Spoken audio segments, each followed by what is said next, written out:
আল্লাহ রব্বুল ইজ্জা ওয়াল জালালের দরবারে শুকরিয়া জ্ঞাপন করছি যে আল্লাহ তাআলা আমাদেরকে পবিত্র মাহে রমাদানে এসে পৌঁছার সুযোগ করে দিয়েছেন এবং আজকের ইফতার পূর্ববর্তী রমাদান অ্যান্ড কোরআন রিফ্লেকশন প্রোগ্রামে উপস্থিত হওয়ার সুযোগ করে দিয়েছেন। আমরা সবাই পড়ছি কালিমাতুশ শুকর আলহামদুলিল্লাহ। আল্লাহর শুকরিয়া জ্ঞাপনের পাশাপাশি আমি আজকের প্রোগ্রামের অর্গানাইজার বাংলাদেশ মুসলিম কমিউনিটি মালয়েশিয়াকে ধন্যবাদ জানাতে চাই। এরকম চমৎকার একটি রমাদানুল মোবারকে কোরআনিক একটি প্রোগ্রামের আয়োজন করবার জন্য আমরা দোয়া করছি আল্লাহ তাআলা যেন এই কমিউনিটিকে ইসলামের জন্য কবুল করে এবং আমাদের যে ভাইরা নিরলস পরিশ্রম করে এই প্রোগ্রামগুলো আয়োজন করছে আল্লাহ তাআলা এই পরিশ্রম, এই ডেডিকেশন, এফোর্ট যেন তাদের নাজাতের ওসিলা বানায়। সম্মানিত শুধু আমরা সবাই জানি এই মাসটির এত বরকতের কারণ হচ্ছে এটি কোরআন নাজিলের মাস। শাহরু রমাদান আল্লাযী উনজিলা ফীহিল কুরআন হুদাল লিন্নাস ওয়া বাইয়িনাতিম মিনাল হুদা ওয়াল ফুরকান। রমাদান এমন মাস যে মাসে আল্লাহ তাআলা কোরআন নাজিল করেছে। তো বেসিক্যালি এই মাসের মূল মর্যাদা কোরআনের কারণে। সাইয়েদনা জিবরিল আলাইহিস সালাম কোরআন নিয়ে এসেছেন, উনি শ্রেষ্ঠ ফেরেশতা হয়েছেন। আল্লাহর হাবিব সাল্লাল্লাহু আলাইহি ওয়াসাল্লামের উপর কোরআন নাজিল হয়েছে, ফলে উনি শ্রেষ্ঠ নবী হয়েছেন। রমাদানে কোরআন নাজিল হয়েছে, ফলে রমাদান শ্রেষ্ঠ মাস হয়েছে। কদরের রাতে কোরআন নাজিল হয়েছে, ফলে কদর শ্রেষ্ঠ রাত হয়েছে। আমরাও যারা কোরআনের সাথে সুসম্পর্ক গড়ে তুলব, কোরআনের সাথে অ্যাটাচমেন্ট বাড়াবো, আমাদেরকেও শ্রেষ্ঠত্বের মর্যাদায় আল্লাহ তাআলা আশীন করবেন ইনশাআল্লাহ বিইذنিল্লাহ। তো আজকের প্রোগ্রামের আমার ফার্স্ট অ্যান্ড ফরমোস্ট রিমাইন্ডার হচ্ছে কোরআন নাজিলের মাসে আমরা যেন বেশি বেশি কোরআনের সাথে নিজেদের সম্পর্ককে নবায়ন করি এবং মজবুত করি। কার কীরকম কোরআনের সাথে সম্পর্ক আপনি নিজেই জানেন। প্রতিদিন কত পৃষ্ঠা কোরআন তেলাওয়াত করেন, কোরআনের অর্থ পড়েন, কোরআনের তাফসির পড়েন কিংবা শোনেন, আপনি নিজেই জানেন। সো নিজে নিজে যেন একটু নিজেকে যেন কাঠগড়ায় দাঁড় করাই এবং নিজেকে যেন জিজ্ঞেস করি যে আমার সাথে কোরআনের সম্পর্ক কতটুকু মজবুত। যদি ঘাটতি থাকে, গ্যাপ থাকে, এটা যেন আমরা মেক আপ করি, ফুলফিল করি এই বরকতময় মাসে। আপনারা খেয়াল করে থাকবেন যে শুরুতেই আমি সূরা ওয়াদ-দুহা ওয়াল-লাইলি ইযা সাজার কয়েকটি আয়াত তেলাওয়াত করেছি। তো আজকে আমরা এই সূরাটির সংক্ষিপ্ত তাফসির পেশ করব ইনশাআল্লাহ বিইذنিল্লাহ। যে মজলিসে কোরআনের তাফসির হয়, আল্লাহর কালামের ব্যাখ্যা উপস্থাপন করা হয়, প্রেজেন্টেশন করা হয়, এর চেয়ে শ্রেষ্ঠ মজলিস কি পৃথিবীতে আর হতে পারে? আমরা পৃথিবীর সবচেয়ে শ্রেষ্ঠতম একটি মজলিস এখন বসে আছি। প্রিয় ভাই এবং বোনেরা, আমরা সূরা দোহার তাফসির শুনবো। এই সূরাটা মুখস্থ আছে না অনেকের? কোরআনের যে সমস্ত সূরা আমাদের অনেকেরই মুখস্থ, তার মধ্যে এটা অন্যতম একটা সূরা। এবং দেখবেন যে ইমাম সাহেবরা প্রায় এই সূরা তেলাওয়াত করে। যে সমস্ত সূরা দিয়ে প্রায় নামাজ পড়া হয়, এর মধ্যে অন্যতম একটা সূরা হচ্ছে সূরাতুদ দোহা। মুআয ইবনে জাবাল রাদিয়াল্লাহু তাআলা আনহুকে আল্লাহ রাসূল সাল্লাল্লাহু আলাইহি ওয়াসাল্লাম একটা এলাকার ইমাম বানিয়ে পাঠিয়েছিলেন। ওই এলাকার মুসল্লিরা ছিলেন, লোকজন ছিলেন শ্রমজীবী, কাজ করে খেত। সারাদিন ওট দিয়ে পানি সেচ করে খেজুর গাছে পানি দিত, খেজুরের চাষাবাদ করত, সারাদিন কষ্ট করে নামাজে যেয়ে জয়েন করত। তো উনি মাগরিবের নামাজে সূরা ফাতিহার পরে সূরা বাকারা তেলাওয়াত শুরু করলেন। সূরা বাকারা কোরআনের সবচেয়ে ছোট সূরা না? 286টা আয়াত, মানে সবচেয়ে বড় সূরা। তো মাগরিবের সালাতে উনি যখন এত লম্বা তেলাওয়াত ধরলেন, মুসল্লিরা আর ইমাম সাহেবের সাথে থাকতে পারতেছে না। কারণ ওনারা তো, ইমাম সাহেবের হয়তো মন ফুরফুরে, উনি পড়তেছেন মনের আনন্দে দরাজ গলায়, কিন্তু মুসল্লিদের তো অবস্থা খারাপ। সারাদিন ওনারা খেতে খামারে কাজ করে আসছে, নামাজ ছেড়ে দিয়ে অনেকে চলে গেছে। একা একা নামাজ পড়ে যে আল্লাহ রাসূল সাল্লাল্লাহু আলাইহি ওয়াসাল্লামের কাছে যে বিচার দিল যে রাসূলুল্লাহ, দেখেন এমন একজন ইমাম আপনি অ্যাসাইন করেছেন আমাদের এলাকায়, মাগরিবের নামাজে উনি সূরা বাকারা পড়ে আর আমরা হচ্ছে শ্রমজীবী। রাসূল সাল্লাল্লাহু আলাইহি ওয়াসাল্লাম খুব রেগে গেলেন। মুআয ইবনে জাবালকে ডেকে বললেন, হে মুআয, আফাত্তানুন আনত, তুমি কি সমাজে ফিতনা ছড়াচ্ছ? তুমি জানো না এরা কারা? তোমার কি সূরা ওয়াদ-দুহা ওয়াল-লাইলি ইযা সাজা মুখস্থ নাই? তোমার কি ওয়াশ-শামসি ওয়া-দুহাহা এটা মুখস্থ নাই? তোমার কি সাব্বিহ ইসমা রাব্বিকাল আ'লা এই সূরাগুলো তোমার জানা নাই? উনি বললেন জানা আছে। তো এগুলো রেখে দিয়ে মাগরিবের নামাজে কেন সূরা বাকারা ধরলা? তোমার মুসল্লিরা তো শ্রমজীবী মুসল্লি। যখন ইমামের দায়িত্ব হচ্ছে পেছনে কারা আছে এটা খেয়াল করা। অনেক সময় ইমাম সাহেব আল্লাহু আকবার বলে যে নামাজ ধরছে, কি হচ্ছে পেছনে আর খোঁজখবর নাই। আল্লাহর হাবিব সাল্লাল্লাহু আলাইহি ওয়াসাল্লাম কিন্তু এমন ইমাম ছিলেন না, উনি অত্যন্ত বিবেকবোধ সম্পন্ন একজন ইমাম ছিলেন। একবার পেছনে এক বাচ্চার কান্না শুনে উনি নামাজ ছোট করে দিয়েছেন। সবাই বললেন, ইয়া রাসূলুল্লাহ, এত ছোট নামাজ তো কখনো পড়তে দেখি না। তখন রাসূল সাল্লাল্লাহু আলাইহি ওয়াসাল্লাম বললেন, একটা ছোট বাচ্চার কান্নার আওয়াজ আমার কানে এসেছে। আমার মনে হচ্ছে বাচ্চাটাকে সামলাতে নারীদের কাতারে একটা মায়ের খুব কষ্ট হচ্ছে, এজন্য নামাজটা আমি খাটো করে দিয়েছি। দেখেন কি চিন্তা চেতনা, পিছনে কি হচ্ছে সব রাসূল সাল্লাল্লাহু আলাইহি ওয়াসাল্লাম এটা খেয়াল করতেন। তো এই সূরার একটা ফজিলত আপনি জানলেন যে রাসূল সাল্লাল্লাহু আলাইহি ওয়াসাল্লাম সূরা ওয়াদ-দুহা ওয়াল-লাইলি ইযা সাজা এটা তেলাওয়াত করতে বলেছিলেন মুআয ইবনে জাবাল রাদিয়াল্লাহু তাআলা আনহুকে। এটা কোরআনের 93 নম্বর সূরা। কত নম্বর? এটা মাক্কি সূরা। আর নাজিলের ধারাবাহিকতা অনুযায়ী এটা 11তম সূরা। মানে এই সূরার আগে আরো 10টা সূরা নাজিল হয়েছিল, তার মানে মক্কার একেবারে শুরুর দিকে এই সূরাটা নাজিল হয়েছিল। আপনারা জানেন যে এবছর আমার একটা বই এসেছে এক নজরে কোরআন নামে, সেখানে আমি প্রত্যেকটা সূরার সার সংক্ষেপ নিয়ে এসেছি, সংক্ষেপে, খুব সংক্ষেপে। কখনো যদি সুযোগ হয় আপনারা দেখবেন যে প্রত্যেকটা সূরা 5 পৃষ্ঠার মধ্যে আমরা নিয়ে আসার চেষ্টা করেছি। সেখানে এগুলো পাবেন, সূরাটা কয় নাম্বার, নাজিলের ধারাবাহিকতা কখন, তারপর কোরআন শরীফের মধ্যে কখন, এটার ফজিলত কি, এটার সেন্ট্রাল থিম কি, মেজর থিম কি, কজ এন্ড ইফেক্ট কি, সব কেস স্টাডি থেকে শুরু করে রিফ্লেকশন সব আমরা সেখানে উল্লেখ করেছি। তো এই সূরাটা শুরুর দিকে, একেবারে শুরুর দিকে নাজিল হয়েছে। তার আগে মাত্র 10টি সূরা নাজিল হয়েছে। তো নাজিল হতে হতে 10টা সূরা যখন নাজিল হলো, এরপর অনেক দিন রাসূল সাল্লাল্লাহু আলাইহি ওয়াসাল্লামের কাছে কোনো সূরা নাজিল হয় না। কয়দিন নাজিল হয় না? কোনো বর্ণনায় 15 দিন, কোনো বর্ণনায় 1 মাস, কোনো বর্ণনায় 2 মাস, কোনো বর্ণনায় 6 মাস। টানা 6 মাসের গ্যাপ ওহী নাজিল হয় না। আল্লাহর হাবিব সাল্লাল্লাহু আলাইহি ওয়াসাল্লাম তিনি ওহী মিস করতে শুরু করলেন, যে ঘটনা কি, কোরআন নাজিল হচ্ছে না কেন, হঠাৎ এত গ্যাপ কেন? ওনার মাথায় কয়েকটা জিনিস ঘুরপাক খেলো। একটা ঘুরপাক খেলো যে আমার কোনো কাজে আল্লাহ আবার অসন্তুষ্ট হলো নাকি, অথবা আমি কোরআনের আয়াত এই বাণীগুলো পৌঁছে দেওয়ার ক্ষেত্রে আমার কোনো গাফলতি হয়ে গেল নাকি, সামহাও কি আল্লাহর সাথে আমার কানেকশন এটা কি লুজ হয়ে যাচ্ছে, আমি কি কোনোভাবে আল্লাহ থেকে দূরে সরে পড়তেছি। রাসূল সাল্লাল্লাহু আলাইহি ওয়াসাল্লাম টেনশনে পড়ে গেলেন, চিন্তায় পড়ে গেলেন, কিরে ওহী আসে না কেন, আসে না কেন, আসে না কেন। এটা ছিল একটা দিক। আরেকটা দিক হচ্ছে আল্লাহর হাবিব সাল্লাল্লাহু আলাইহি ওয়াসাল্লামের কাছে কোরআনের আয়াত যাই নাজিল হতো উনি যে লোকদের কাছে প্রচার করে দিতেন। এখন নাজিল হয়েছে এখনই যে প্রচার শুরু, রাতে নাজিল হয়েছে রাতেই প্রচার শুরু, দিনে নাজিল হয়েছে দিনেই প্রচার শুরু, যখন নাজিল তখন প্রচার। কারণ আল্লাহ তাআলা বলেছেন, ইয়া আইয়ুহার রাসূলু বাল্লিগ মা উনজিলা ইলাইক মির রাব্বিক, আপনার রবের পক্ষ থেকে যা নাজিল হয়েছে প্রচার করেন। তো এই যে মাঝখান দিয়ে কয়েক মাস যার কোনো প্রচার টচার করে না, মুশরিকরা টিটকারি মারতে শুরু করলো, বলে কি মুহাম্মদ, তোমার আল্লাহ তোমার ভুলে গেছে বোধহয়, তোমার আল্লাহ বোধহয় তোমাকে আর পছন্দ করে না। আগে তো প্রতিদিন কিছু না কিছু শোনাতা যে এইটা নাজিল হয়েছে, ওইটা আসছে, এই বিধান ওই বিধান, এখন তো কোনো খোঁজখবর নাই। ঘটনা কি? আল্লাহর হাবিব সাল্লাল্লাহু আলাইহি ওয়াসাল্লামের চাচি উম্মে জামিল, আবুল হাবির স্ত্রী, সে আরো খারাপ কথা বললো। সে বলল, ইন্না শাইতানাকা কদ তারাকাক, তোমার কাছে যে একটা শয়তান আসতো এখন বোধহয় আর আসে না মুহাম্মদ, নাউযুবিল্লাহি মিন যালিক। এটা দিয়ে জিবরিল আলাইহিস সালামকে বুঝিয়েছেন। জিবরিল এসে কি কি যেন বলে, কই এখন তো কিছু বলো না। তো রাসূল বলবে কি করে, কারণ তিনি তো মন গড়া কিছু বলতেন না। আল্লাহর হাবিব সাল্লাল্লাহু আলাইহি ওয়াসাল্লাম মনে যা ইচ্ছা হয়, মন গড়া কখনো কিছু বলেছেন? আওয়াজ করে বলেন, মন গড়া বলতেন তিনি? ওমা ইয়ান্তিকু আনিল হাওয়া ইন হুয়া ইল্লা ওয়াহয়ুন ইউহা, আল্লাহর ওহী আসলে সেটা শোনাতেন। তো ওহীও আসে না, উনি শোনাতেও পারে না, ওহীও নাই, উনি শোনাতেও পারে না। এই যে একটা কষ্টকর মুহূর্ত রাসূল সাল্লাল্লাহু আলাইহি ওয়াসাল্লামের, কিরে মাসের পর মাস চলে গেল, ওহী আসতেছে না কেন, আমার কি কোনো ভুল হচ্ছে নাকি, আল্লাহকে আমাকে অপছন্দ করলেন? রাসূল সাল্লাল্লাহু আলাইহি ওয়াসাল্লাম যখন এরকম দুশ্চিন্তিত, পেরেশান, অ্যাংজাইটিতে পড়ে গেলেন, ভারাক্রান্ত, ঠিক তখন রাসূল সাল্লাল্লাহু আলাইহি ওয়াসাল্লামকে সান্ত্বনা দেওয়ার জন্য এই সূরাটা আল্লাহ নাজিল করেছেন।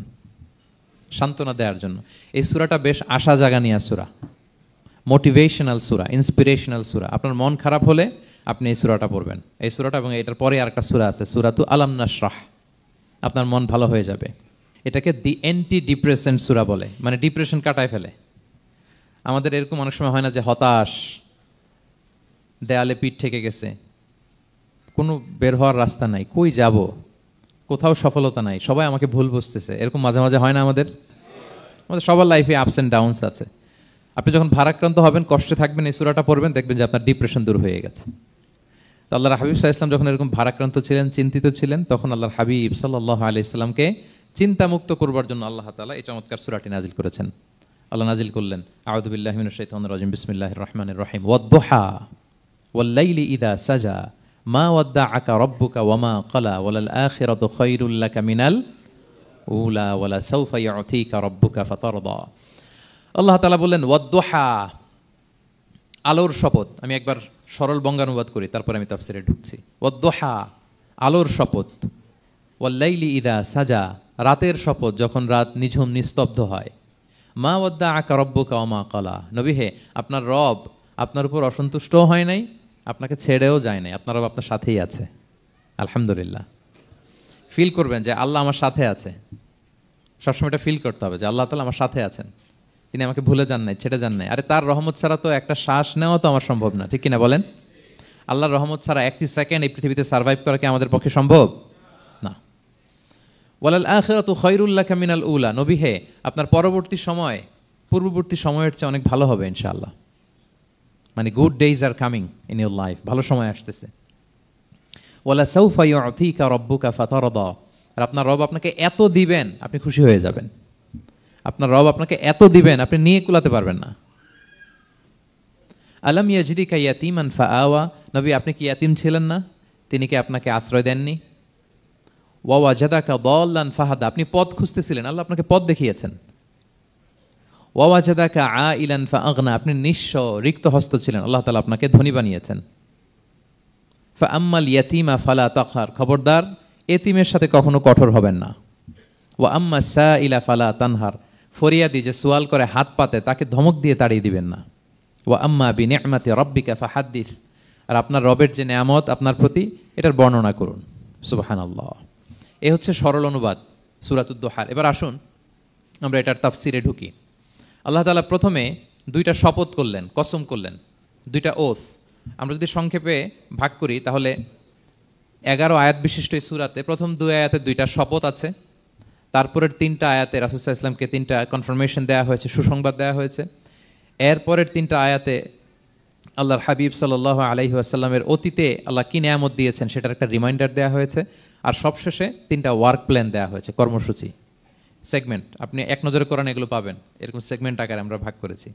আই রিপিট, আমি আবারও বলছি, সূরা দোহার 11 আয়াত বিশিষ্ট এই সূরার প্রথম 2 আয়াতে 2টি শপথ, তারপরের 3 আয়াতে 3টি সুসংবাদ, তারপরের 3 আয়াতে অতীতে যে রাসূলকে নেয়ামত দেওয়া হয়েছিল সেটা স্মরণ করিয়ে দেওয়া, আর শেষ 3 আয়াতে 3টা ওয়ার্ক প্ল্যান, কর্মসূচি, রাসূল সাল্লাল্লাহু আলাইহি ওয়াসাল্লাম কী করবেন। ক্লিয়ার হয়ে গেছে না সূরাটা? আসুন এবার তাফসিরে ঢুকি। আল্লাহ তাআলা বললেন ওয়াদ দোহা, নবী আলোর শপথ। আলো, দোহা মানে আলো। আমার সাথে আওয়াজ করে বলুন, দোহা মানে কি? আলো, সকালের আলো, প্রভাতের সূর্য কিরণ। দিনের প্রথম অংশে একটা সানশাইন থাকে না, খুব চমৎকার লাগে 9টা 10টার দিকে, হ্যাঁ সানশাইন। এই সকালের সানশাইনটাকে আরবিতে বলে দোহা। এই জন্য এই সময় আল্লাহর হাবিব সাল্লাল্লাহু আলাইহি ওয়াসাল্লাম নামাজ পড়তেন, এটাকে বলে সলাতুদ দোহা, মানে দোহার নামাজ। এটাকে বলে সলাতুদ দোহা, দোহার নামাজ।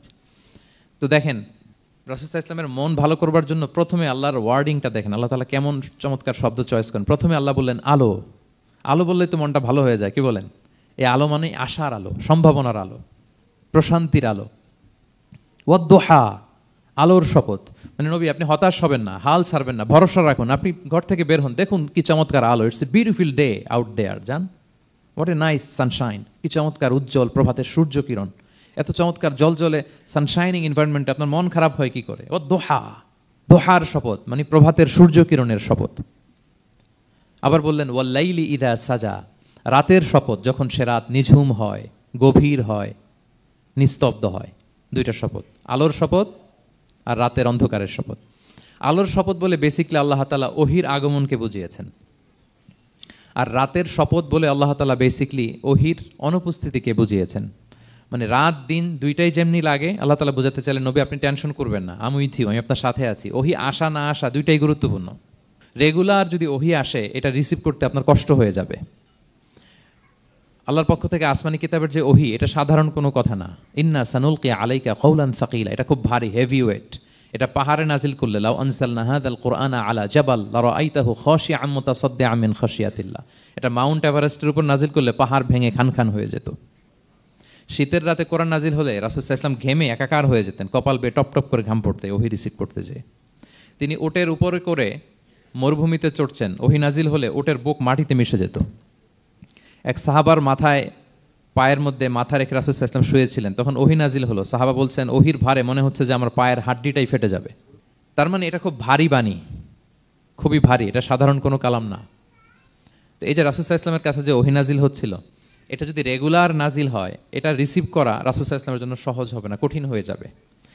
রেগুলার ওহি নাজিল হলে এটার যে পাওয়ার, প্রেশার, রাসূল সাল্লাল্লাহু আলাইহি ওয়াসাল্লামের স্নায়ু এটা বরদাস্ত করতে পারবে না। তো আল্লাহ বোঝাতে চাইলেন নবী আমি কাফির রাজা বলে আপনাকে আমি ভুলে গেছি, কখনো না, নেভার এভার।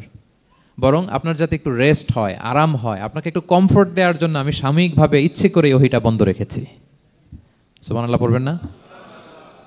আপনার যাতে একটু কমফোর্ট হয়, আপনার যেন একটু আরাম হয়, ওহি রিসিভ করে করে যেন আপনি অভ্যস্ত হতে পারেন, এজন্য আমি ইচ্ছা করে আপনাকে একটু আরাম দেওয়ার জন্য ওহি বন্ধ রেখেছি। সারাদিন যদি মানে দিনের 24 ঘন্টায় যদি সূর্য থাকে ভাল লাগবে?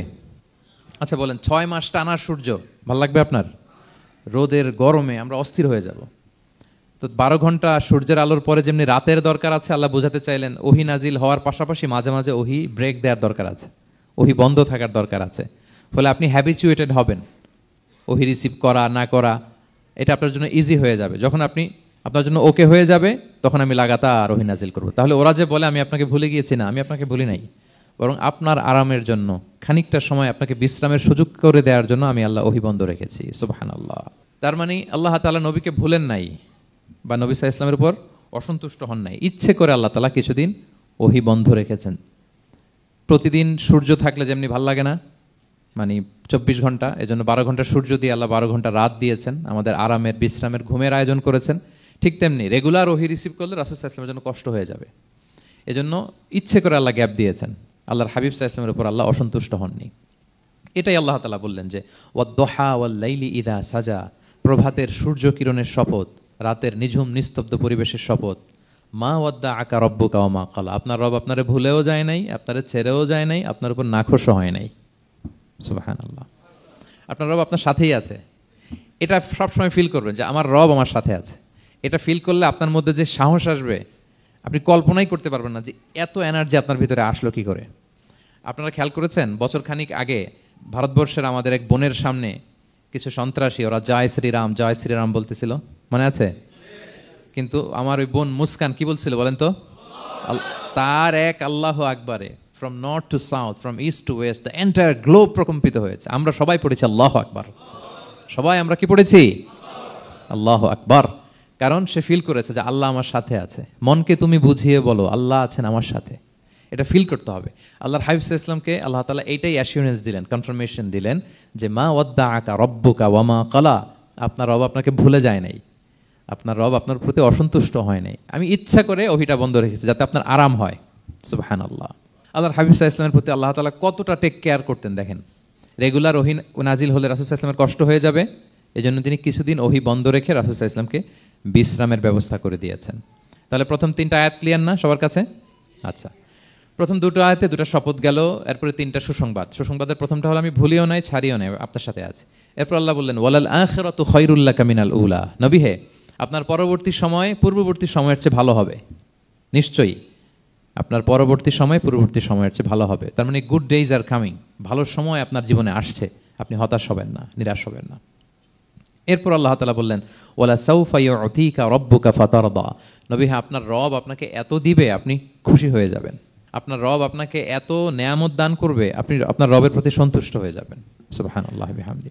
এবং তাই হয়েছে। যারা আপনারা সিরাত পড়েছেন, যারা আল্লাহর হাবিব সাল্লাল্লাহু আলাইহি ওয়াসাল্লামের জীবনী নিয়ে ধারণা রাখেন, তারা দেখবেন যে আল্লাহ রাসূল সাল্লাল্লাহু আলাইহি ওয়াসাল্লাম যেখানেই মনে কষ্ট পেয়েছেন, বিষণ্ণ, চিন্তিত, তখনই আল্লাহ তাআলা রাসূল সাল্লাল্লাহু আলাইহি ওয়াসাল্লামের চিন্তা দূর করে রাসূল সাল্লাল্লাহু আলাইহি ওয়াসাল্লামকে সন্তুষ্ট করেছেন। যখনই রাসূল সাল্লাল্লাহু আলাইহি ওয়াসাল্লামের মনে কষ্ট, তিনি চিন্তিত, তখনই আল্লাহ তাআলা ওনাকে হ্যাপি করেছেন। কাইন্ড অফ রাসূলকে হ্যাপি করাই আল্লাহর কাজ, আল্লাহর হাবিব সাল্লাল্লাহু আলাইহি ওয়াসাল্লামকে হ্যাপি করাই আল্লাহ তাআলার কাজ। দেখেন কিভাবে আল্লাহ তাআলা আল্লাহর হাবিব সাল্লাল্লাহু আলাইহি ওয়াসাল্লামকে হ্যাপি করেছেন, একটু খেয়াল করে দেখেন। মক্কাতে যখন খুব জটিল অবস্থা, দাওয়াতি কাজ চালিয়ে নেওয়াটা রাসূল সাল্লাল্লাহু আলাইহি ওয়াসাল্লামের জন্য কষ্ট হয়ে যাচ্ছে, নমুসলিম সাহাবাদের উপর অত্যাচার, তখন আল্লাহর হাবিব সাল্লাল্লাহু আলাইহি ওয়াসাল্লাম দেখলেন যে এই মক্কার 2 জনের একজনকে আমার চাই। তাদের একজন যদি ইসলামের ছায়াতলে আসে তাহলে ইসলামের পাল্লাটা ভারী হয়। কারা? একজন হচ্ছে ওমরে ফারুক আর একজন আবু জাহাল। 2 জনের একজন তখন ইসলাম ধর্ম গ্রহণ করে নাই। তো রাসূল সাল্লাল্লাহু আলাইহি ওয়াসাল্লাম কেঁদে কেঁদে আল্লাহর কাছে ফরিয়াদ জানালেন, আল্লাহুম্মা আইজ্জাল ইসলামা বিআহাব্বি হাযাইন আর রাজুলাইনি ইনদাক। আল্লাহ, আমি কাউকে স্পেসিফিক তোমার কাছে চাই না, শুধু এটাই বলি 2 জন লোকের নাম বলবো, এই 2 জন লোকের মধ্যে থেকে যাকে তোমার পছন্দ হয় তাকে তুমি ইসলামের ছায়াতলে এনে ইসলামকে শক্তিশালী করো। এক হচ্ছে আবু জাহাল, আরেক হচ্ছে ওমরে ফারুক। এই দোয়াটা তিনি করতে লাগলেন। আর খুব চিন্তিত 2 জনের কেউই মুসলমান হয় না। একদিন হঠাৎ সাহাবারা বললেন, ইয়া রাসূলুল্লাহ, আল্লাহর হাবিব সাল্লাল্লাহু আলাইহি ওয়াসাল্লাম তখন দারুল আরকামের ভেতরে বসা। সাহাবারা বললেন, ইয়া রাসূলুল্লাহ, আপনি এখান থেকে সরে যান, কারণ ওমরে ফারুক নাঙ্গা তলোয়ার নিয়ে আসতেছে আপনাকে হত্যা করবার জন্য। তো আল্লাহ রাসূল সাল্লাল্লাহু আলাইহি ওয়াসাল্লাম বললেন যে তোমরা সরে যাও, আমার মনে হচ্ছে ওই যে চোখের পানি ছেড়ে আমি দোয়া করেছি ওই দোয়া আজকে কবুল হতে শুরু করেছে, তোমরা সরো। ঠিকই ওমরে ফারুক রাদিয়াল্লাহু তাআলা আনহু আসলেন, এসে তিনি তলোয়ার রেখে দিয়ে বললেন, আশহাদু আল্লা ইলাহা ইল্লাল্লাহ ওয়া আশহাদু আন্না মুহাম্মাদান আবদুহু ওয়া রাসূলুহু, আমি সাক্ষ্য দিচ্ছি আল্লাহ ছাড়া কোনো ইলাহ নেই এবং আপনি আল্লাহর প্রেরিত বান্দা এবং রাসূল। এই দৃশ্য দেখে রাসূল সাল্লাল্লাহু আলাইহি ওয়াসাল্লাম খুশি হয়ে গেলেন। ওয়ালা সাউফা ইউতিকা রাব্বুকা ফাতারদা, আল্লাহ বলেছিলেন যে নবী হে আপনাকে এত দিব, আপনার রব আপনাকে এত নেয়ামত দিবে, আপনি শুধু খুশিই হবেন, সন্তুষ্ট হবেন আমার প্রতি। এদের রাসূল সাল্লাল্লাহু আলাইহি ওয়াসাল্লামের দোয়া কবুল করে আল্লাহ তাআলা ওমরে ফারুককে ইসলামের ছায়া তোলেন, ইসলামকে শক্তিশালী করলেন। ফাতারদা, রাসূল সাল্লাল্লাহু আলাইহি ওয়াসাল্লাম খুশি হয়ে গেলেন। এভাবে প্রতিটা ক্ষেত্রে মক্কাতে যখন খুব কঠিন অবস্থা, রাসূল সাল্লাল্লাহু আলাইহি ওয়াসাল্লাম তায়েফে চলে গেলেন দাওয়াত দেওয়ার জন্য। নেইবারিং সিটি, আপনারা যে হজ উমরা করেছেন জানেন, মক্কার পাশের সিটি তায়েফ। দাওয়াত দিলেন, দাওয়াত প্রত্যাখ্যান করলো তারা। শুধু তাই না, ফিজিক্যালি হ্যারেস করা হলো আল্লাহর হাবিব সাল্লাল্লাহু আলাইহি সাল্লামকে। রাসূল সাল্লাল্লাহু আলাইহি ওয়াসাল্লামের জামা ধরে, গা ধরে টানা হেঁচড়া করা হলো, পাথর মারা হলো, তিনি রক্তাক্ত হলেন। হামালাতুল জিবাল, পাহাড় রক্ষী ফেরেশতারা বলল, ইয়া রাসূলুল্লাহ, আপনি যদি আদেশ দেন তায়েফের দুই দিকের পাহাড় দিয়ে এমন চাপা দিব, পুরো তায়েফের জনপদ একেবারে ভ্যানিশ হয়ে যাবে। আল্লাহর হাবিব সাল্লাল্লাহু আলাইহি ওয়াসাল্লাম বললেন, না, আমি আশা করি তাদের পরবর্তী নেক্সট জেনারেশনের কেউ না কেউ পড়বে লা ইলাহা ইল্লাল্লাহ মুহাম্মাদুর রাসূলুল্লাহ। তাই হয়েছে। এখন তায়েফে যান, শুধু মসজিদ আর মসজিদ, মসজিদ আর মসজিদ। কি চমৎকার পরিবেশ! তায়েফে গেলে মনেই হবে না আরব দেশ। বৃষ্টি হয় প্রতিদিন, অনেক চাষাবাদ হয়, চমৎকার এলাকা। রাসূল সাল্লাল্লাহু আলাইহি ওয়াসাল্লামের দোয়ার বরকত। তো তায়েফবাসী দাওয়াত প্রত্যাখ্যান করলো। রাসূল সাল্লাল্লাহু আলাইহি ওয়াসাল্লাম গায়ের রক্ত পরিষ্কার করে নাখলা নামক খেজুরের বাগানে যায়েদ রাদিয়াল্লাহু তাআলা আনহুকে ফজরের নামাজ পড়তেছিলেন। আল্লাহর হাবিব সাল্লাল্লাহু আলাইহি ওয়াসাল্লাম যখন ফজরের সালাতে তেলাওয়াত করতে লাগলেন, একদল জিন পাশ দিয়ে যাচ্ছিল। তারা তাদের এলাকায় যেয়ে বলল, ইন্না সামি'না কুরআনান আজাবা ইয়াহদি ইলা রুশদি ফাআমান্না বিহি। জিনেরা আগে আকাশের উপরে উঠে ফেরেশতারা কি বলে চুরি করে শুনে আসতো। হঠাৎ জিনেরা আর উপরে যেতে পারে না।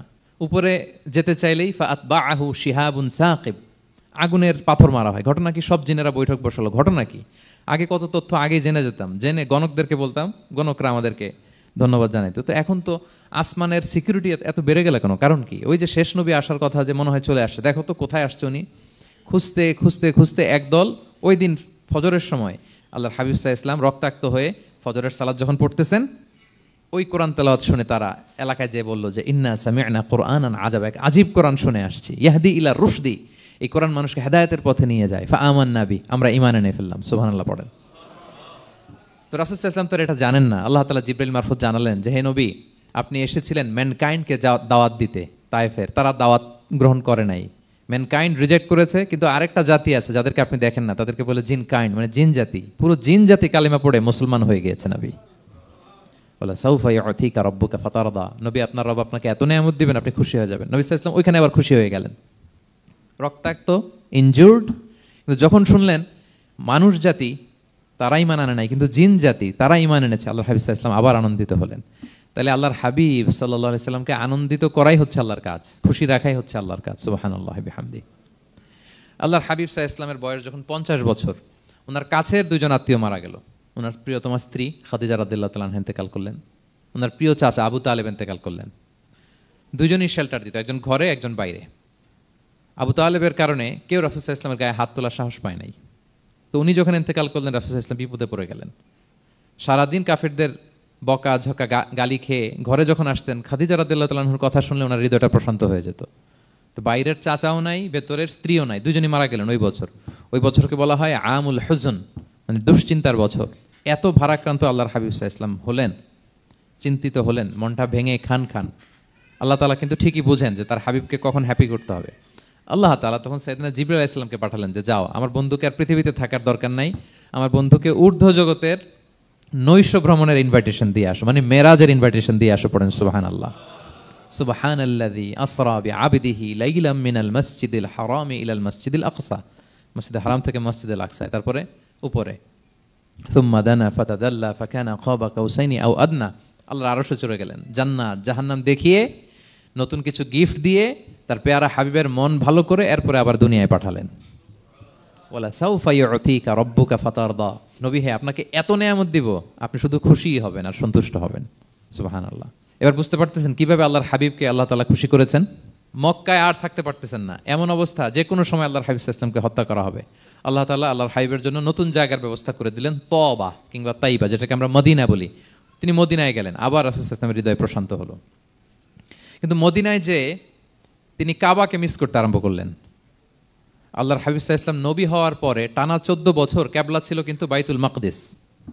কিন্তু মক্কায় যখন তিনি ইবাদত করতেন, তিনি বাইতুল মাকদিসের দিকেই হয়েই নামাজ পড়তেন, কিন্তু সামনে কাবাটারে রাখতেন। কথা বুঝতে পেরেছেন? মক্কায় যখন তিনি নামাজ পড়তেন 13 বছর, কিবলা যেহেতু বাইতুল মাকদিসের দিকেই হয়ে নামাজ পড়তেন, কিন্তু মাঝখানে রাখতেন কোনটারে? কাবাকে। তাহলে কেমন যেন কাবাই তার সামনে। আচ্ছা, কিন্তু মদিনায় যখন গেলেন, এখন তো আর সুযোগ নাই, কাবা একদিকে, বাইতুল মাকদিস আরেক দিকে। এখন কাবাকে আর সামনে রাখা যাচ্ছে না, মিস করতে লাগলেন কাবাকে।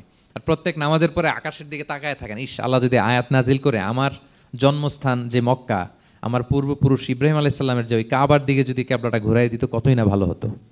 আল্লাহ বলেন যে আপনি যে কদ নারা তাকাল্লুবা ওয়াজহিকা ফিস সামা, নবী আপনি যে আকাশের উপর চেহারা উঠিয়ে মনে মনে কি চান আমি তো বুঝি। আল্লাহর হাবিব সাল্লাল্লাহু আলাইহি ওয়াসাল্লামকে খুশি করার জন্য আল্লাহ আয়াত নাজিল করলেন, ফাওয়াল্লি ওয়াজহাকা শাতরাল মসজিদিল হারাম। নবী হ্যাঁ, আপনাকে খুশি করার জন্য নতুন বিধান নাজিল করলাম, এখন থেকে ফ্রম রাইট নাও আপনি যখনই নামাজ পড়বেন এখন থেকে কাবামুখী হয়ে আপনি সালাত আদায় করবেন। তাহউইলুল কিবলা, কিবলা পরিবর্তন হয়ে গেল। সুবহানাল্লাহি ওয়া বিহামদি। আপনারা মসজিদে নববীর পাশে মদিনাতে একটা মসজিদ দেখবেন, এটাকে বলে মসজিদ যুল কিবলাতাইন। এমন মসজিদ যে মসজিদে এক নামাজে দুই কিবলা শেয়ার করা হয়েছিল। মানে এই আয়াত যখন নাজিল হলো, আল্লাহর হাবিব সাল্লাল্লাহু আলাইহি ওয়াসাল্লামের সাথে একজন নামাজ পড়ে যে ওই মসজিদে যে দেখে কিছু লোক নামাজ পড়তেছে ওই বাইতুল মুকদ্দাসের দিকে হয়ে, কারণ তখন পর্যন্ত ওইটাই কিবলা। তিনি নামাজরত অবস্থায় এদেরকে বললেন যে তোমরা তো জানো না এই মাত্র আয়াত নাজিল হয়েছে, কিবলা কিন্তু আর ওইদিক নাই, ডাইরেকশন চেঞ্জ, এদিকে হয়ে যাও। তো ইমাম সহ মুসল্লি সব ঘুরে নামাজের মধ্যে ওইদিকে হয়ে গেছে। তাহলে একই নামাজে দুইটা কিবলা শেয়ার করা হয়েছে, ফলে তখন থেকে মসজিদের নাম হয়ে গেছে মসজিদ যুল কিবলাতাইন, দুই কিবলাওয়ালা মসজিদ। তাহলে দেখেন আল্লাহর হাবিব সাল্লাল্লাহু আলাইহি ওয়াসাল্লামকে খুশি করার জন্য আল্লাহ তাআলা কিবলা চেঞ্জ করে দিয়েছে। সুবহানাল্লাহ বলতে পারলেন না? এভাবে যখনই আল্লাহর হাবিব সাল্লাল্লাহু আলাইহি ওয়াসাল্লাম বিষণ্ণ, চিন্তিত, মন খারাপ, ওনার মন ভালো করার দায়িত্ব নিয়েছে কে? জিবরাইল এসে শোনাতে লাগলো আগের জামানায় কেউ 500 বছর 700 বছর হায়াত পেয়েছে। বনি ইসরাইলের অনেক মুজাহিদ 1000 বছর জেহাদ করেছে। কয় হাজার বছর জেহাদি করছে? 1000 বছর। আমরা হায়াত পাই কয় বছর? আমাদের হায়াত কয় বছর অন অ্যান অ্যাভারেজ? 60-70। আল্লাহর হাবিব সাল্লাল্লাহু আলাইহি ওয়াসাল্লাম এটাই বলেছেন যে আমার উম্মতি মা বাইনা 60 ইলা 70, আমাদের গড় আয়ু 60 থেকে 70। ও আকাল্লুহুম মা ইয়াজুযু যালিক, আর সামান্য অল্প সংখ্যকই মানুষ এটাকে ক্রস করতে পারে। এই কথা শুনে যে আগের উম্মত 1000 বছর জেহাদ করছে, এটা শুনে রাসূল সাল্লাল্লাহু আলাইহি ওয়াসাল্লাম আবার কাঁদতে আরম্ভ করলেন, হায় রে আমার গুনাহগার উম্মতের কি হবে? আমার উম্মত তো 60-70ই শেষ, আমার উম্মতের কি হবে? আবার চিন্তিত, আবার কান্নাকাটি। তখন আল্লাহ তাআলা নাজিল করলেন, ইন্না আনসালনাহু ফি লাইলাতিল কদর ওমা আদরাকা মা লাইলাতুল কদর লাইলাতুল কদরি খায়রুম মিন আলফি শাহর। নবী আপনি কাঁদবেন না, ওদেরকে হায়াত দিছি বেশি, কদর দেই নাই। আপনার উম্মতকে হায়াত কম দিছি, কিন্তু আপনার উম্মতের জন্য আমি লাইলাতুল কদর রেখে দিয়েছি। এক কদরের রাতে ইবাদত করলে খায়রুম মিন আলফি শাহর, 1000 মাস ইবাদত করলে যে পরিমাণ সওয়াব অতটুকু না, খায়ের এর চেয়ে বেশি সওয়াব আল্লাহ তাআলা আপনার উম্মতের আমলনামায় দিয়ে দিবেন। আবার আল্লাহর হাবিব সাল্লাল্লাহু আলাইহি ওয়াসাল্লাম মন ভালো হয়ে গেল। ওয়ালা সাউফা ইউতিকা রাব্বুকা, সবাই বলেন ওয়ালা সাউফা ইউতিকা রাব্বুকা ফাতারদা। নবী হে এত দিব, আপনি শুধু হ্যাপি হবেন, হ্যাপি। এরপরে বদরের যুদ্ধে বিজয় দান করলেন, মক্কা বিজয় দান করলেন, তাবুক যুদ্ধে বিজয় দান করলেন। সব শেষে জান্নাতে ওনার জন্য স্পেশাল একটা জায়গা থাকবে, ওই জায়গায় কেউ বসতে পারবে না। জায়গাটার নাম মাকামে মাহমুদ। ওয়া মিনাল লাইলি ফাতাহাজ্জাদ বিহি নাফিলাতাল লাকা আসা আন ইয়াবআসাকা রাব্বুকা মাকামাম মাহমুদা। ওই মাকামে মাহমুদের সিংহাসনে আল্লাহর হাবিব সাল্লাল্লাহু আলাইহি ওয়াসাল্লাম বসবেন, ওনার জন্য স্পেশাল খাস, কেউ এখানে বসতে পারবে না। তার মানে হ্যাপি শুধু দুনিয়াতেই করবে না, আল্লাহ তাআলা আল্লাহর হাবিবকে আখিরাতেও করবে। আল্লাহর হাবিব সাল্লাল্লাহু আলাইহি ওয়াসাল্লামকে কাউসার দেয়া হবে, ইন্না আতাইনা কাল কাউসার। হে নবী আপনাকে কাউসার দিয়েছি, এমন হাউজে কাউসার যে হাউজে কাউসারের সামনে পান পেয়ালা, যেটা দিয়ে পানি নিয়ে আপনি উম্মতকে খাওয়াবেন, এটার সংখ্যা আকাশের তারা যত বেশি তার চেয়েও বেশি। হাউজে কাউসারের পানি এটা দুধের চেয়েও সাদা, বরফের চেয়েও ঠান্ডা, মধুর চেয়েও মিষ্টি। এক ঢোক যে খাবে চিরকালের জন্য তার গলা থেকে তৃষ্ণা মিটে যাবে। He will never ever be thirsty again. একবার খাইছে তো শেষ। পেতে চান সেটা আল্লাহর হাবিবের কাছ থেকে? আমরা পেতে চাই কি চাই না বলেন? ইন্না আতাইনা কাল কাউসার। নবী আপনাকে আমি কাউসার দিয়েছি। সব শেষে আল্লাহর হাবিব সাল্লাল্লাহু আলাইহি ওয়াসাল্লাম সুপারিশ করার অনুমতি পাবেন, যেদিন কেউ সুপারিশ করতে পারবে না। সবাই বলবে নফসি নফসি নফসি নফসি, থার থার করে কাঁপবে। এক একজন নবী, ইব্রাহিম আলাইহিস সালাম, ঈসা আলাইহিস সালাম, মূসা আলাইহিস সালাম, থার থার করে কাঁপবে। আর আল্লাহর হাবিব সাল্লাল্লাহু আলাইহি ওয়াসাল্লাম ওই মাকামে মাহমুদে সিংহাসন ফেলে দিয়ে সেজদায় শুধু কাঁদতে থাকবে, আর সেজদার মধ্যে বলবে উম্মতি উম্মতি উম্মতি উম্মতি। হে আল্লাহ আপনি আমার গুনাহগার উম্মতকে বাঁচান, আল্লাহ আপনি আমার গুনাহগার উম্মতকে বাঁচান, আল্লাহ আপনি আমার গুনাহগার উম্মতকে বাঁচান। আল্লাহ তাআলা এটা সহ্য করতে না পেরে জিবরাইল আলাইহিস সালামকে বলবেন যে ওয়াসআলহু মা ইউবকিক, জিবরাইল যাও জিজ্ঞেস করো তো আমার বন্ধু এত কাঁদে কেন, কি চায় জিজ্ঞেস করো। তো আল্লাহর হাবিব সাল্লাল্লাহু আলাইহি ওয়াসাল্লাম বলবেন আল্লাহুম্মা উম্মতি উম্মতি, আল্লাহ আমার উম্মতকে বাঁচান, আমার গুনাহগার উম্মতকে বাঁচান।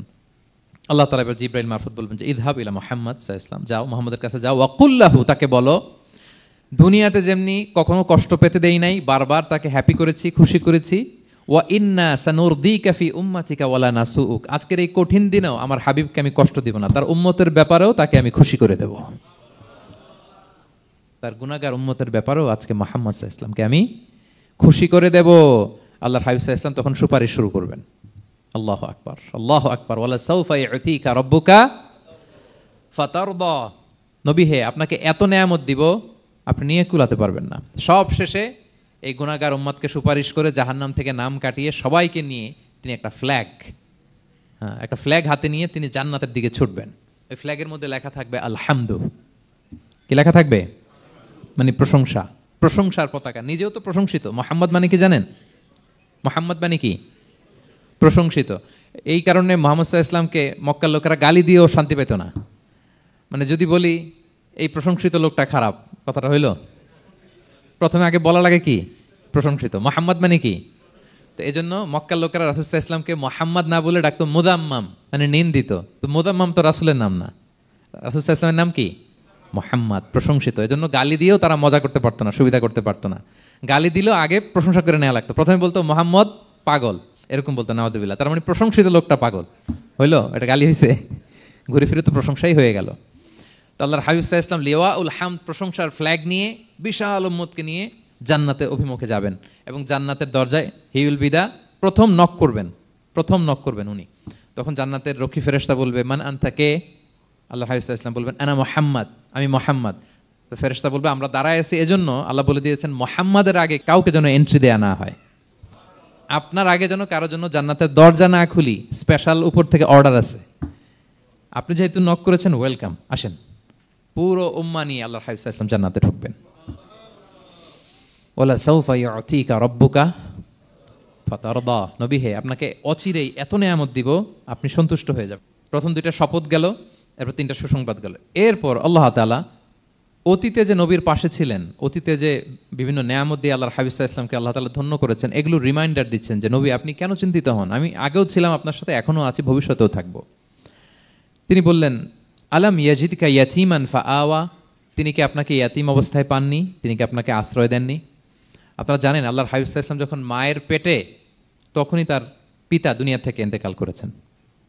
মায়ের পেটে তার বয়স হচ্ছে 6 মাস, দুনিয়াতে আসেননি আল্লাহর হাবিব সাল্লাল্লাহু আলাইহি ওয়াসাল্লাম রাহমাতাল লিল আলামিন। মায়ের পেটে থাকা অবস্থায় বাবা হারিয়েছেন, দুনিয়াতে আসলেন 6 বছর বয়সে তিনি মাকে হারিয়েছেন। কয় বছর বয়সে? 6 বছর। তারপর মায়ের ইন্তেকালের পরে দাদার কাছে, আব্দুল মুত্তালিবের কাছে লালিত পালিত হতে লাগলেন। 8 বছর বয়সে দাদাও ইন্তেকাল করলেন। বাবা চলে গেলেন জন্মের আগে, মা চলে গেলেন 6 বছর, মানে শিশু থাকতে। 8 বছর বয়সে তো শিশু, দাদাও চলে গেলেন। 8 বছর বয়স থেকে আল্লাহর হাবিব সাল্লাল্লাহু আলাইহি ওয়াসাল্লাম চাচার কাছে এতিম অবস্থায় লালিত পালিত হতে লাগলেন। এবং আবু তালেব এত ভালোবাসতো, ইমান আনে নাই, শেষ পর্যন্ত ইমান আনেনি, শিরকের উপরে ইন্তেকাল করেছে, কিন্তু আল্লাহর হাবিব সাল্লাল্লাহু আলাইহি ওয়াসাল্লামকে এত ভালোবেসেছেন। বাবার যে কি মানে পিতৃ স্নেহের যে কি মায়া, এটা বুঝতে দেন নাই কখনো, এটার অভাব কখনো তিনি টের পান নাই। ওনার যে বাবা নাই, আবু তালেবের কারণে এতটা ভালোবেসেছেন। তার মানে কখনোই রাসূল সাল্লাল্লাহু আলাইহি ওয়াসাল্লামকে লালন পালন, রক্ষণাবেক্ষণ, টেক কেয়ারের কোনো গ্যাপ আল্লাহ তাআলা রাখেননি। হালিমাতুস সাদিয়ার কাছে, পরে মায়ের কাছে, উম্মে আইমানের কাছে, দাদা আব্দুল মুত্তালিবের কাছে, পরে চাচার কাছে, একটার পর একটা স্লট বাই স্লট রেডি। সেটাই স্মরণ করে দিলেন যে নবী এমন তো হয় নাই যে আপনাকে লালন পালনের জন্য কেউ ছিল না। আলাম ইয়াজিদকা ইয়াতীমান ফাআওয়া, আপনার রব কি আপনাকে ইয়াতীম অবস্থায় আশ্রয়ের ব্যবস্থা করে দেননি? মানে তখন তো আমি ছিলাম আপনার সাথে, কেউ ছিল না, তখন তো আমি ছিলাম। তো আপনার তো ভয় কিসের? আপনি হতাশ হবেন না, নিরাশ হবেন না, হাল ছাড়বেন না আপনি। তাহলে প্রিয় ভাইরা, আল্লাহর হাবিব সাল্লাল্লাহু আলাইহি ওয়াসাল্লাম ইয়াতীম অবস্থায় পৃথিবীতে এসেছিলেন এবং এজন্য ইয়াতীমের সাথে ভালো আচরণ তিনি করতে বলতেন আল্লাহর হাবিব সাল্লাল্লাহু আলাইহি ওয়াসাল্লাম। যারা এতিমকে ভালোবাসে, আল্লাহ তাদেরকে ভালোবাসে। এবং আল্লাহর হাবিব সাল্লাল্লাহু আলাইহি ওয়াসাল্লাম বলতেন আনা ওয়া কাফিলুল ইয়াতীমি ফিল জান্নাতি কাহাতাইন, আমি এবং এতিমের রক্ষণাবেক্ষণকারী এইভাবে প্রতিবেশীর মতো জান্নাতে থাকব। এই 2 আঙ্গুলের মাঝে যেমনি গ্যাপ নাই, আমার আর এতিমের রক্ষণাবেক্ষণকারী তার বাড়ির মাঝখানে কোনো গ্যাপ থাকবে না জান্নাতে। Will be neighbour in paradise, জান্নাতে এরকম আমরা কাছাকাছি থাকবো। আল্লাহু আকবার পড়েন। তাহলে এতিমের রক্ষণাবেক্ষণকারীকে আল্লাহ তাআলা ভালোবাসেন। যারা এতিমকে পছন্দ করে না, এতিমকে তাড়িয়ে দেয়, তাদেরকে আল্লাহ পছন্দ করেন। আল্লাহ তাআলা বলেন আরাআইতাল্লাযী ইউকাযযিবু বিদ্দীন ফাযালিকাল্লাযী ইয়াদুউল ইয়াতীম, যারা আখিরাতকে অবিশ্বাস করে তারাই এতিমকে ঘাড় ধাক্কা দিয়ে তাড়িয়ে দেয়। কোনো বিশ্বাসী কখনো এতিমের সাথে খারাপ আচরণ করে না। আপনাদের যাদের মন শক্ত, অনেকের চোখ দিয়ে পানি নামে না।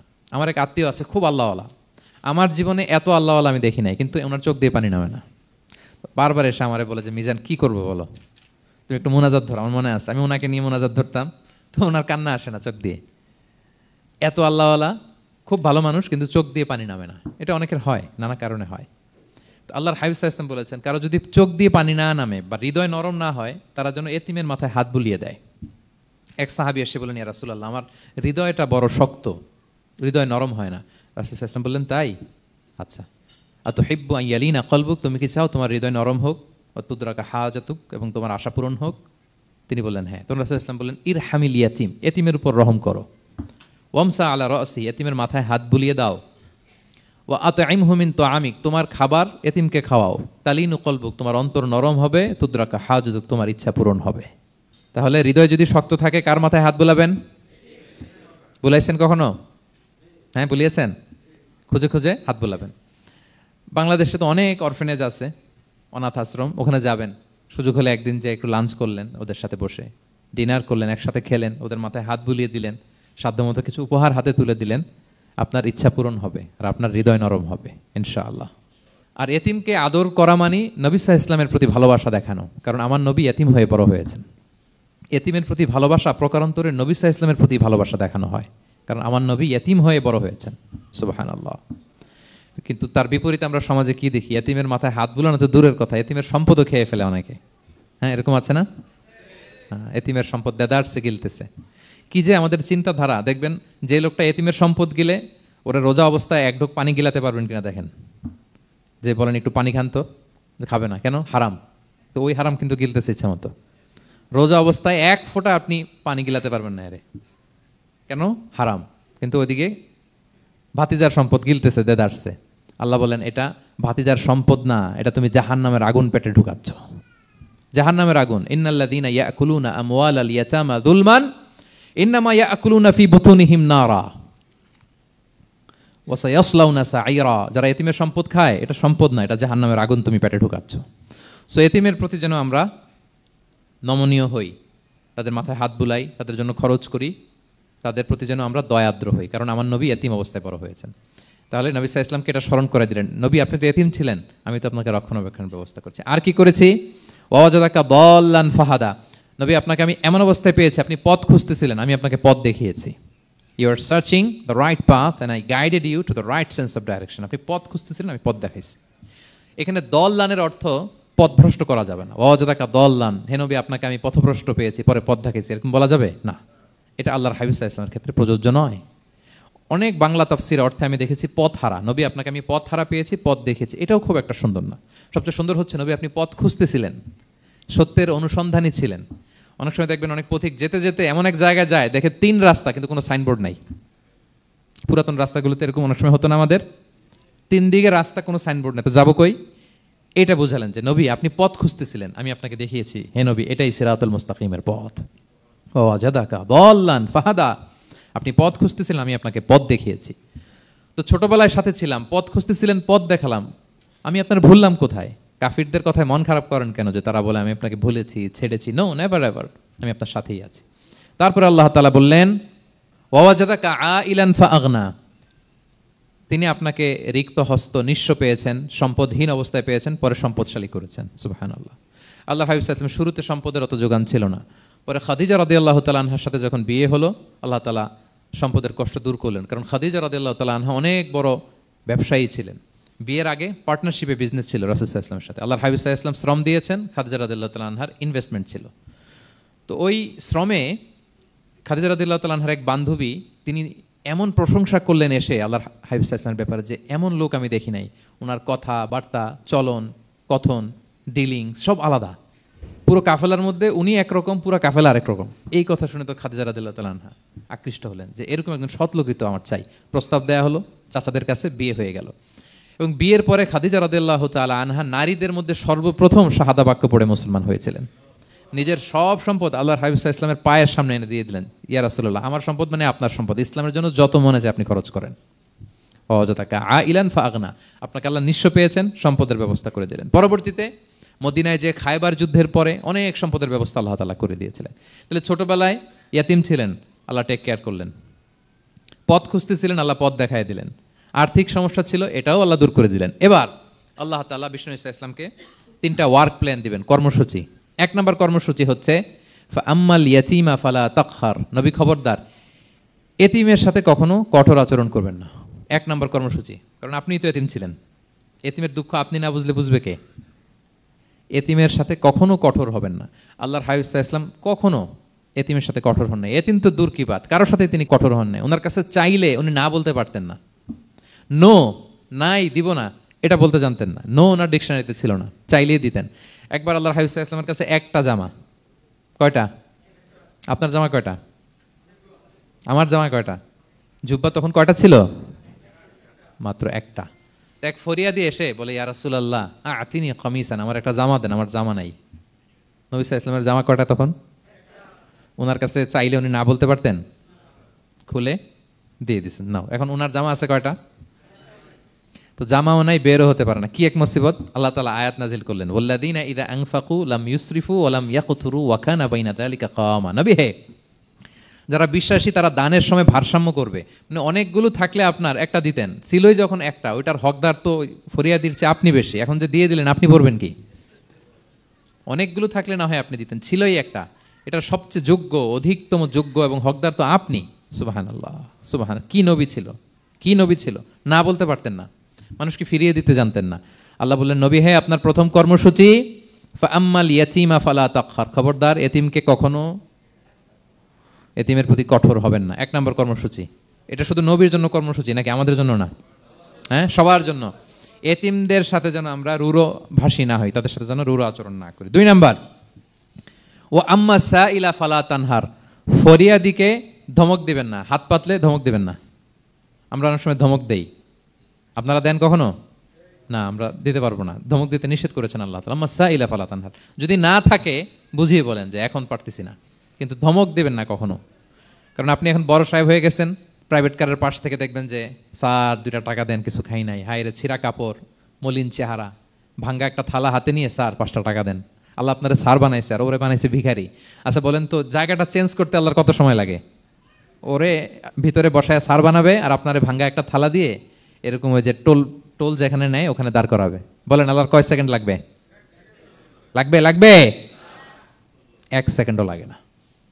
সো ও আম্মা সাইলা ফালা তানহার, ফরিয়াদিকে ধমক দিয়ে তাড়িয়ে দিও না, খবরদার। ওকে আল্লাহ ফরিয়াদি বানিয়ে পরীক্ষা করছে, আর তোমাকে আল্লাহ সম্পদশালী বানিয়ে পরীক্ষা করছে। তাহলে 1 নম্বর কর্মসূচি ছিল এতিমের সাথে রূঢ়ভাষী হবেন না। 2 নম্বর হচ্ছে ফরিয়াদিকে ধমক দিবেন না। 3 নম্বর, ওয়া আম্মা বিনিআমাতি রাব্বিকা ফাহাদ্দিস, আল্লাহ তাআলা আপনাকে যে নেয়ামত দিয়েছে এই নেয়ামতের আপনি কি করেন? বর্ণনা করেন। ওয়া আম্মা বিনিআমাতি রাব্বিকা ফাহাদ্দিস, আল্লাহ নেয়ামতের বর্ণনা করেন, শুকরিয়া করেন। কারণ আল্লাহ তাআলা আমাদের অনেককে ইয়াতিম বানায় নাই, আমাদেরকে ফরিয়াদি বানায় নাই। আমরা অনেকেই আছি, আমরা এখনো ইয়াতিম না, আমার আব্বা আম্মা এখনো বেঁচে আছেন, আমাদের অনেকের আব্বা আম্মা বেঁচে আছেন। ইয়াতিম মূলত ছোট অবস্থায় যদি বাবা মারা যায় তাকে আরবিতে ইয়াতিম বলে। মান মাতা আবুহু ওয়া হুয়া সগীর, কেউ ছোট, তার বাবা মারা গেছে, তাকে শরীয়তের পরিভাষায় কি বলে? ইয়াতিম। তা আমরা অনেকেই তো ইয়াতিম না, আমরা অনেকেই তো অন্যের কাছে হাত পাতা লাগে না, তো আমরা ভালো আছি না? আমাদের দেখবেন যে প্রায় হিসাবটা হচ্ছে আমার কি নাই। আমাদের হিসাবটা কি? কি নাই, কি যে আছে এটার হিসাব করে কুলানোও যাবে না, ঠিক কিনা বলেন?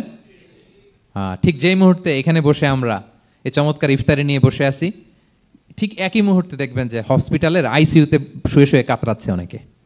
হ্যাঁ, ঠিক এই মুহূর্তে কিডনি ডায়ালিসিস চলতেছে, দেখছেন? কিডনি পেশেন্ট এদিকে ছিদ্র করে ব্লাড সব বের হয়ে রিফাইনিং হয়ে আরেক দিক দিয়ে ঢুকে, ওর চিৎকার শুনলে। বার্ন ইউনিটে গেছেন কখনো? আগুনে পোড়া রুগী, আপনার তো অনেক কিছু নাই, আমার এটা নাই, ওইটা নাই, আল্লাহ এটা দিল না, এটা নিয়ে আসেন। আপনি বার্ন ইউনিটে একদিন যায়েন, তাহলে বুঝবেন যে আল্লাহ আপনার কত শান্তিতে রেখেছে। না খেয়ে কয় রাত কাটিয়েছি আমরা, বলেন তো? কত লোক বাড়ি ভাড়া পরিশোধ করতে পারে না, ঋণের বোঝায় জর্জরিত, দুরারোগ্য ব্যাধিতে আক্রান্ত, ক্যান্সারের লাস্ট স্টেজে। তাদের সাথে একটু দেখা করেন, 4th স্টেজে চলে আসছে ক্যান্সার পেশেন্ট। তার চেহারা, তার খাবার, তার চলাফেরা, কিভাবে তার প্রতিটা সেকেন্ড কাটে, একটু দেখে আসবেন, তাহলে বুঝবেন যে কত আল্লাহর দেয়া নেয়ামতের সাগরে হাবুডুবু খাই আমরা। এজন্য আল্লাহ বলেছেন 3 নম্বর কর্মসূচি হচ্ছে ওয়া আম্মা বিনিআমাতি রাব্বিকা ফাহাদ্দিস, আল্লাহর নিয়ামতের শুকরগুজার হও। আল্লাহ যে নিয়ামত দিয়েছে এই নিয়ামত তুমি বর্ণনা করো। অনেকে আছে আল্লাহর নিয়ামত দিলে ওটা প্রকাশ করতে চায় না, এটা আল্লাহ পছন্দ করে না। মানে আপনি যদি অনেক সম্পদশালী হন, আপনি সুন্দর পরিচ্ছন্ন জামা পরবেন, মানুষকে দান করবেন, আপনার বাড়ি ঘর সুন্দর হবে, এটা নিষেধ নয়, এটা ভালো। আপনি আল্লাহর দেয়া নিয়ামত ব্যবহার করতে পারবেন এবং বলতেও পারবেন, কিন্তু শুকরান লা ফখরান, শুকরিয়া স্বরূপ বলবেন, ফখর করে অহংকার করে না। বলতে পারেন আলহামদুলিল্লাহ, আল্লাহ তাআলা আমাকে 4টা ছেলে দান করেছে, 4 জন হাফেজ, আল্লাহ তাআলা আমাকে থাকার মতো একটা ঘর দিয়েছে, একটা বাড়ি দিয়েছে, একটা গাড়ি দিয়েছে, সম্মান নিয়ে সমাজে চলার মতো আল্লাহ তাআলা আমাকে দিয়েছেন। এটা যদি আপনি শুকরিয়া স্বরূপ বলেন, এটাতে সমস্যা নেই, কিন্তু অহংকার নিয়ে বলা যাবে না। ইন্নাল্লাহা ইউহিব্বু আইয়ারা আসারা নি'মাতিহি আলা আবদিহি, আল্লাহ তাআলা যে নিয়ামত তার বান্দাকে দিল ওইটার একটা নমুনা দেখতে আল্লাহ পছন্দ করে। আল্লাহ বানাইছে আপনার বিলিয়নিয়ার, আপনি হচ্ছেন ছেঁড়াপাড়া জামা পরে চলেন, হবে? বানাইছে আল্লাহ তাআলা আপনাকে অনেক সম্পদশালী, আপনার চলা ফেরা কোনো রুচিই নাই, এটা হইলো না। আল্লাহ চায় যে তোমার যে নিয়ামত দিছে এটার একটা নমুনা তোমার মধ্যে থাক, এটাও শুকরগুজার হওয়ার একটা আলামত। তাহলে 3 নম্বর কর্মসূচি কি? ওয়া আম্মা বিনি'মাতি রাব্বিকা ফাহাদ্দিস, আল্লাহর নিয়ামতের শুকরগুজার হও, আল্লাহ তাআলা যে নিয়ামত দিয়েছে সেটা বর্ণনা করো। তাহলে প্রিয় ভাইয়েরা, সূরাতুদ দোহা এটা হচ্ছে একটা মোটিভেশনাল সূরা, আশা জাগানিয়া সূরা, অ্যান্টি ডিপ্রেসেন্ট বলি আমি এই সূরাটাকে। ডিপ্রেশন থাকলে চলে যাবে, কারণ ওয়ালাল আখিরাতু খায়রুল লাকা মিনাল উলা, হে নবী আপনার পরবর্তী সময় আপনার পূর্ববর্তী সময়ের চেয়ে ভালো। সবসময় আশাবাদী হবেন। সূরা দোহার 1 নম্বর শিক্ষা হচ্ছে বি অপটিমিস্টিক, মানে অপটিমিজম, আশাবাদী হওয়া, নিরাশ হওয়া যাবে না। বিশ্বাসীদের, মুমিন মুসলিমের ডিকশনারিতে হতাশা নিরাশা নাই, আমার ডিকশনারিতে অন্তত নাই, আপনাদের আছে কিনা জানি না। আজকে থেকে বলেন আপনাদের ডিকশনারিতে হতাশা নিরাশা রাখবেন? আমাদের কোনো হতাশা নাই, নিরাশা নাই, কারণ আমরা যে পরিস্থিতিতে থাকি না কেন আমাদের সাথে কে আছেন? লা তাহজান ইন্নাল্লাহা মা'ানা, চিন্তিত হয়ো না, আল্লাহ আমার সাথে আছেন। আল্লাহ আমার সাথে আছেন বললেই দেখবেন মুস্কানের মতো এক তাকবীর আপনার মুখ দিয়ে বেরোচ্ছে, এমন এনার্জি বেরোচ্ছে, গোটা বিশ্ব আপনি জয় করে ফেলবেন তখন।